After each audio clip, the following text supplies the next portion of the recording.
Great to see you. Good morning. My sister, morning. I think you will drive. Okay, sir. How far is it from here? Okay. So let's start heading now. Were you able to reach them? Yes, I sent a message. How now? I brought that.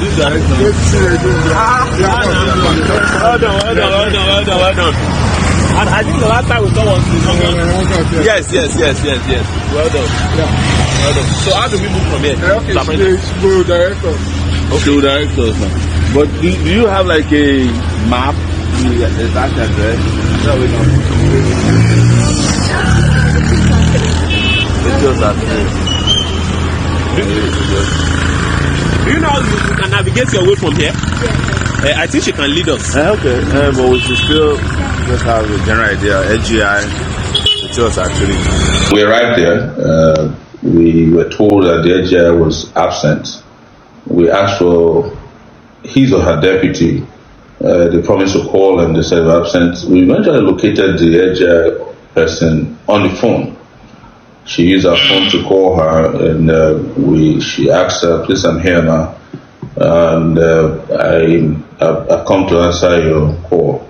And she said, "Well, right now I'm at the state offices, and I cannot attend to you." And she said, "Well, but you invited me, so what's next?" And she said, "Just hang in there. We'll get back to you." Subsequently, we placed several calls to her, and she never replied. So we were there for almost an hour. And when she didn't show up, we opted with the human rights attorneys that followed me, three of her, to leave and wait for the next steps the federal government would be taking through the NYC. Because the initial invitation extended to her did not state that she committed any offense. It just said, "Please see me tomorrow at 10 a.m."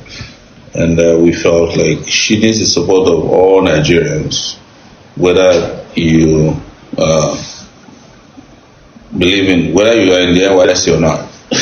Because for me, somebody who in their youthful age offered to serve in the NYC program, which in my view has outlived its usefulness, but that's a conversation for another day, ought to enjoy the best protection, whether it is in speech, physically, mentally, emotionally, because you're serving your nation. You're like a soldier, but this time around, you are without a weapon to even defend yourself. And we know all the stories about NYC.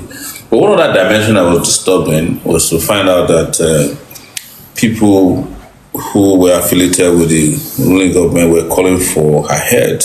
One of the aides to the president even said that she should be given a death penalty for insulting the president. He said capital punishment. Said capital punishment under the NYC.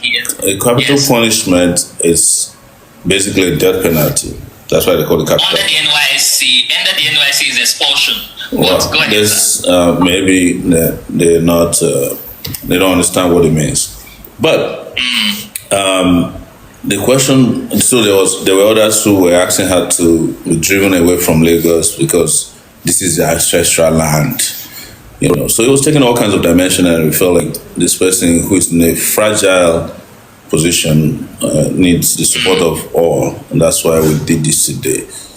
For those of us who have engaged in the NYC service before, we know what it means to leave your home, your parents, your comfort zone to go serve. I served in Adamawa State, and I know what I went through under the military serving. Till today, I was never given an NYC certificate because I protested while I was against the military. I said things I didn't like, and I was sanctioned.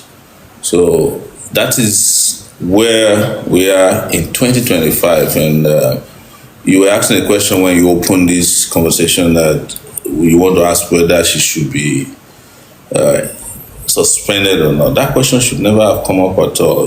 When you talk about free speech, it is constitutionally guaranteed. But it's not only constitutionally guaranteed, it's one of the fundamental human rights described by the UNDHR, which guarantees citizens of the world the right to freely express themselves, move around, associate with other people. And she has merely expressed herself in this case. The president of Nigeria today does not own Nigeria, does not own their lips, and can't tell people what to say and what not to say. If you don't want people to say things to you as president of Nigeria, you better just ship out. Yes. All right, so let's look at So guys, yesterday I made a video talking about the Nigerian government and how terrible President Tinubu is, and I was crying in the video. So 30 minutes ago I just received a call from the Nysc board, starting with the secretariat before the LGI, and for the secretariat, for the Nysc secretariat, I'm going to attach what she said, some of the things she said, so you guys will hear. Are you normal? I wasn't insulting the president, ma. I was only asking for accountability. Hold down that rubbish you put there. Ma, are you threatening me? Hold down that rubbish. You are not talking to your mate. Ma, she called me and she was shouting and she was threatening me to take down the video. And in my first mind, I'm like, wait, how did they get my phone number? And then I realized that every Nysc Corper has to fill a file with your phone number and your address. I'm like, these people actually have my house address and they know where I'm staying. And now they have started calling me first to threaten me.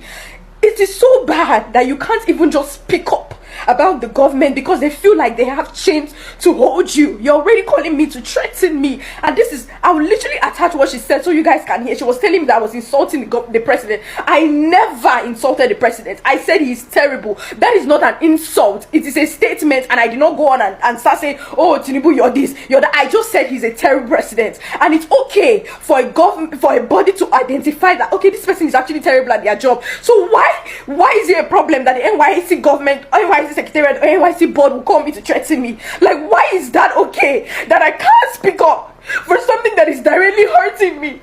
Why is it okay that they will call me to threaten me under 24 hours that I made a video? Why can't Nigerians speak up?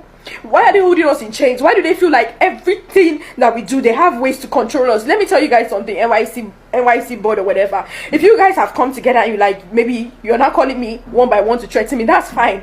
You can do whatever you want to do, because I know that you guys already have plans. The one that this one is calling me, the next person is calling me, that's fine. But now I'm putting it out here so you guys will see and you guys will know. NYC, they have my house address and they are started calling me to threaten me. So in case anything happens, you will be very much aware where the problem started, because I did not say anything I shouldn't have said. The Nigerian government are not doing anything about the inflation that is happening, and it's causing us to be very depressed. I am depressed, and my bank account is going to zero, and I still have to live every day. And I'm asking the Nigerian government to do something about the inflation. And instead of me to get a call and say, okay, we are working on it, I'm getting a call saying that, oh, you're very stupid. Why did you do that to Tinubu? Take down that video. You did this, you did that. I just want you guys to know that this is what the NYC board are doing. And in case anything happens to me, because they have my address, you guys know who to hold accountable. I genuinely feel so over